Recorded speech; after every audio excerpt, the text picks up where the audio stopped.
શું ખરાબ સપના રાતે તમારી ઊંઘ બગાડે છે? જય શ્રી કૃષ્ણ. જો ખરાબ સપનાના કારણે રાત્રે ઊંઘમાંથી જાગી જાઓ છો અને આ પેટર્ન દરરોજ રિપીટ થઈ રહી છે, અથવા આવું દરરોજ કે દર બીજા ત્રીજા દિવસે થઈ રહ્યું છે, તો સમજો કે આ રાહુ ખરાબ હોવાનો સંકેત છે. પછી ભલે ખરાબ સપનાને કારણે હોય કે અન્ય કોઈ પણ કારણસર, જો તમે રાત્રે જાગી જાઓ છો અને ફરીથી સૂવામાં મુશ્કેલી અનુભવી રહ્યા છો, તો રાહુ તમને સંકેત આપી રહ્યો છે કે આવનારો સમય થોડો સ્ટ્રગલવાળો હોઈ શકે છે. જો આ સમયને હમણાં જ રોકી લેવામાં આવે તો ભવિષ્યમાં ઘણા સંઘર્ષો અટકાવી શકાય છે. અહીં આપણે મંગળની મદદથી આ રસ્તો સુધારવાની જરૂર છે. મંગળ માટે સૌથી સરળ કામ કરી શકે છે મેચબોક્સ એટલે કે માચિસ. દરરોજ રાત્રે સૂતા પહેલાં તમારા તકિયા નીચે એક મેચબોક્સ એટલે કે માચિસ મૂકો.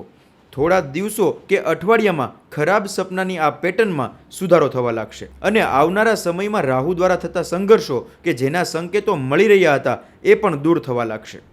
જય શ્રી કૃષ્ણ.